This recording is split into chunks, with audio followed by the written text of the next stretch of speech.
with safety gear, such as survival rations, rope, flare gun, space blanket, hand axe, whistle, etc. Attach a small compass to your parka via pin or string. Never attempt to run an overloaded boat. Treat every gun as if it's loaded, even when you're sure it's not. Before each hunt, open your gun's action and check the muzzle for obstructions. And finally, carry a cell phone in a waterproof plastic bag when hunting. Cell service is available most places around the country. If an emergency arises, you can call for help. It's not always true for us in the bush, but have it there so when you get service, you can call. Good. Thank you for that. Any additions or deletions to the agenda tonight? No? Hearing none. I do have a motion here that council hereby accepts and adopts the agenda for Monday, September 10th, 2018, a regular meeting of council, circuit amended. Moved by Councillor Gingras, seconded by Councillor Fox. Any questions, errors, or omissions? Hearing none. All in favor? Thank you. Any disclosure of interest this evening? Hearing none. I have a motion here from the minutes of the regular meeting of council held on Monday, August 27, 2018, as circulated. Be adopted. Need a mover and seconder. Moved by Councillor Fox and by Councillor Bushi. Any errors or omissions in those minutes? No questions? Call question, all in favor? Carried, thank you.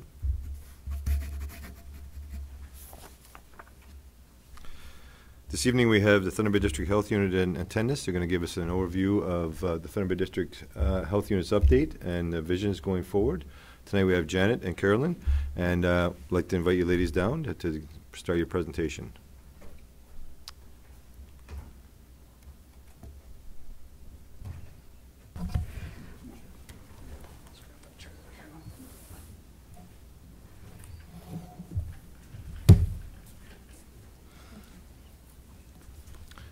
Good evening. Thank you very much. How do I operate the slide? I think it's just to the side, isn't it? Yeah, just okay, thank you very much.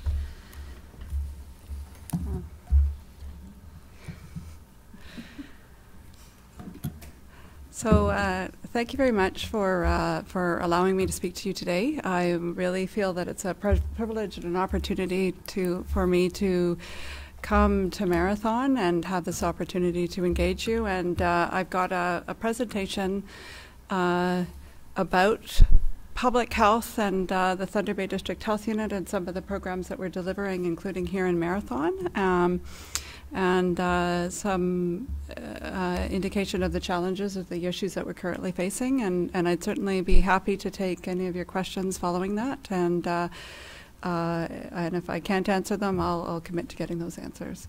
So I'm Janet DeMille. I'm the Medical Officer of Health and CEO of the Thunder Bay District Health Unit. I have with me Carolyn Tate, who's our Manager of Oral Health and District Offices. So what I wanted to talk about today is just a brief overview of public health and the legislative framework around it. I'll talk about the programs that we provide and the services, how we approach public health issues, public programs. I'll give you some indication about how we deliver public health programs and services in our district communities, including Marathon.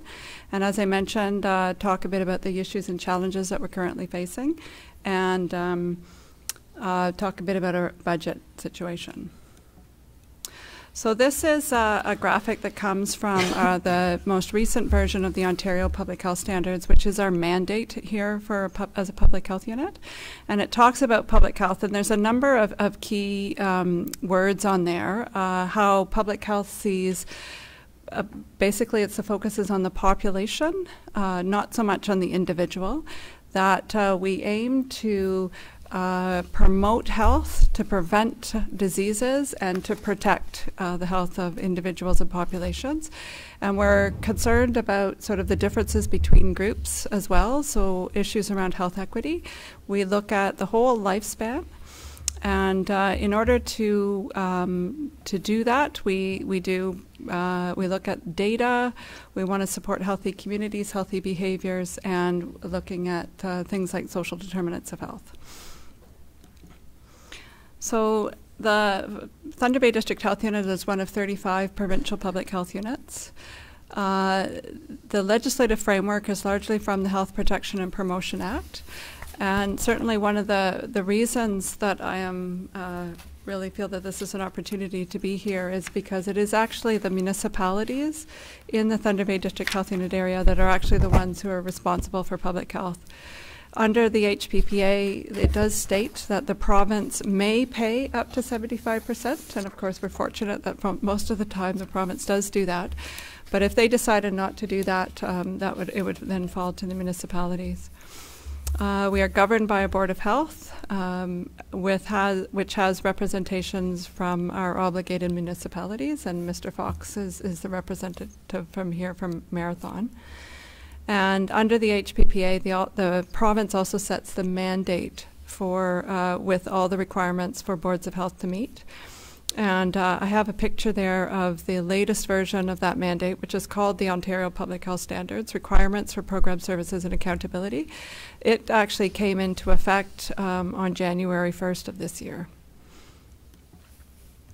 This is a list of the programs and services that public health, the Thunder Bay District Health Unit provides.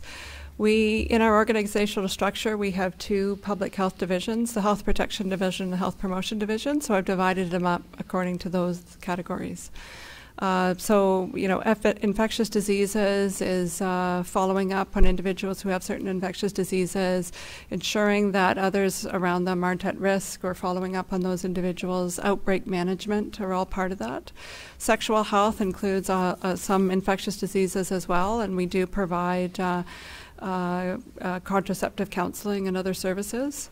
Immunization is, of course, vaccine preventable diseases, and harm reduction includes our approach to the opioid issues, as well as needle exchange program. Oral health is screening, largely screening programs as well as surveillance. We have a large sort of environmental health mandate, which looks at food safety, water safety, investigation of health hazards, among other things. Infection prevention and control.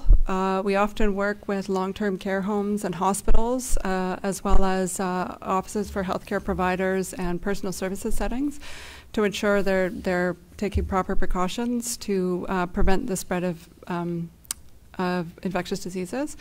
And of course, we're also prepared for emergencies, whether public health emergencies or emergencies that may have public health implications. On our health promotion side, family health refers to healthy pregnancies, prenatal health, breastfeeding, and early childhood development. We do a lot of work with schools, working with teachers, students, and principals to adopt comprehensive school health. Healthy Babies, Healthy Children program is a program that supports children and families at risk in the early years. Of course, we always promote the positive stuff, physical activity and nutrition, and then we try to manage the negative stuff, which is the next three, so tobacco, substance use, including alcohol, and injury prevention. The way we approach public health issues and public health programs is actually quite varied depending on the issue that we're trying to tackle. So some of our programs might actually be focused on individuals. So we do provide some clinical services, we do immunizations, tobacco cessation, counseling. Healthy Babies, Healthy Children is focused on children and families. However, we also work more broadly, for example, with in different settings, with schools, with workplaces, with communities, in order to build capacity for those places to be able to support the health and well-being of their employees or the people in the community. So that's a broad concept calling that's often referred to in health promotion circles as creating supportive environments. So if a school is a healthy school, then the children are more likely to adopt healthy behaviors, for example. We do a lot of advocacy around healthy public policy. I think the biggest example that we've spent a lot of time on right now is marijuana or cannabis, and providing input to the province and to the federal government regarding the policies around the sale, production, distribution of cannabis. And certainly bringing the Northwestern Ontario or TBDU voice to that conversation. We do a lot of work at the systems level. The biggest, a couple of examples are like the immunization system. So immunization is one of the big advances in public health. We do a lot, not just giving individuals immunization, but around the immunization system. So we distribute vaccines throughout our region. We do the fridge inspections so that when healthcare providers, for example, are storing vaccine, that they're being held at the right temperatures and being managed accordingly so that they're still effective. And we also manage the immunization database so that we have a record of all the childhood immunizations in that and can produce childhood coverage reports. So it's more systems level work. We also do more recently have stronger linkages with the local health integration network and are part of their planning tables, as well as working with them around health equity and other joint initiatives.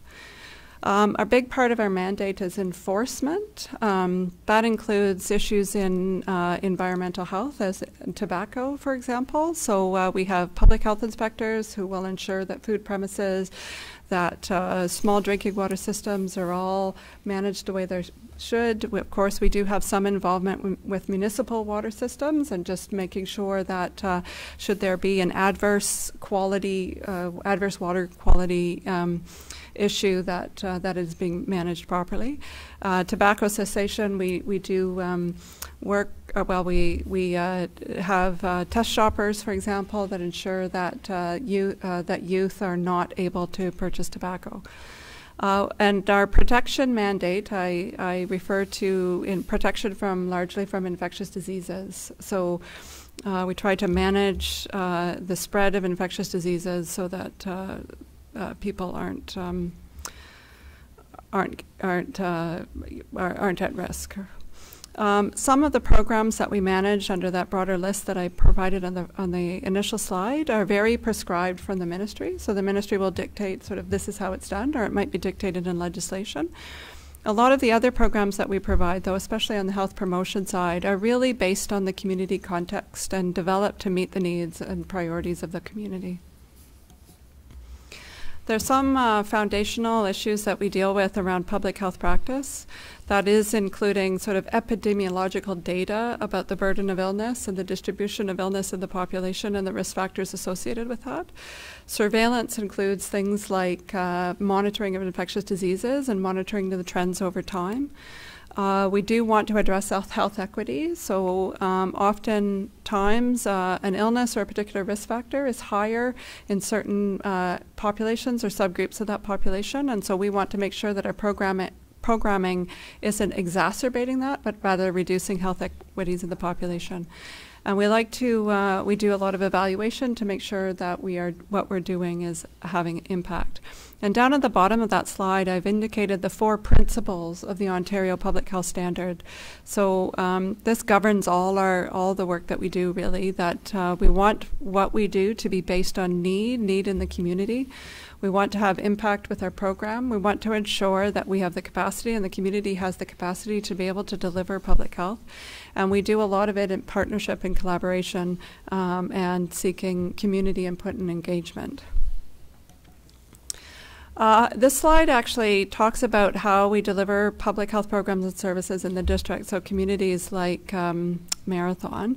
So we do have several branch offices, including one here in Marathon, and we have public health nurses. That's a fancy acronym for Community Health Promotion Resource Person, and program supports that reside in communities and to help deliver public health programs.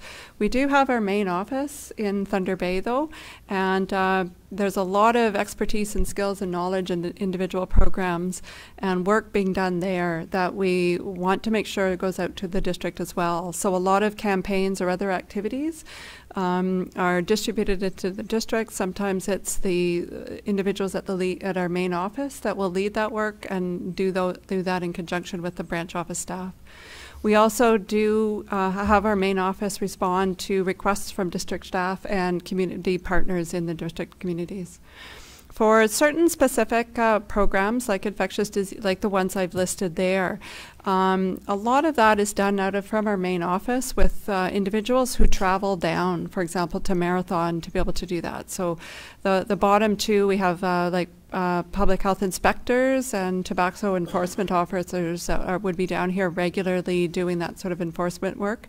Emergency preparedness, there is always somebody on call. I'm on call currently, but for the whole area, be able to respond. What we often get on calls might be adverse water quality issues or long-term care homes with outbreaks. We're kind of getting into outbreak season, or infectious diseases. So we might get a call from a physician or a healthcare provider from a facility who is or a lab who is suspecting a particular infectious disease that needs to be reported to public health. And I've covered off some of the other ones that are on that. We also participate in a lot of initiatives that are driven from the community. So, for example, here in Marathon, there's a number of community groups who are doing work related to health and well-being, and our public health nurse might be sitting on that, or might be bringing some of the resources that we have from the main office, for example, to bear on that. I'm also very much aware that actually it was your role with the Healthy Kids Community Challenge Superior North Greenstone and we did do, and that certainly came out of the community. Carolyn was on the steering committee for that, and we did some work to support providing the data and the development of the Children's Charter, as well as the work public health nurses in all the communities actually delivering some of the programming as the themes rolled out. The final point is also the connectivity between public health and the LHIN, which has been a provincial direction in recent years, and we do participate in the District of Thunder Bay Sub-Region Advisory Committee and continue to work with the LHIN around getting data to inform health and priorities for communities, and being able to sort of advocate for sort of upstream prevention and promotion activities in that area. I've got a couple of sort of highlights here, I guess, of particular programs I thought you might be interested in. There's the Healthy Kids Community Challenge, the Superior North Greenstone there. Superior Mental Wellness at Work was some run out of our Healthy Living team at the main office, and it looked at mental well-being and wellness in workplaces, because it was certainly recognized. We had done an evaluation, and we recognized that employers and employees were concerned about mental well-being in the workplace. And this project was sponsored by the Ministry of Labour. We had separate funding for that. And it was about implementing the National Psychological Health and Safety Standard and working with employers to be able to implement that standard in their workplace. So building capacity in workplace to help understand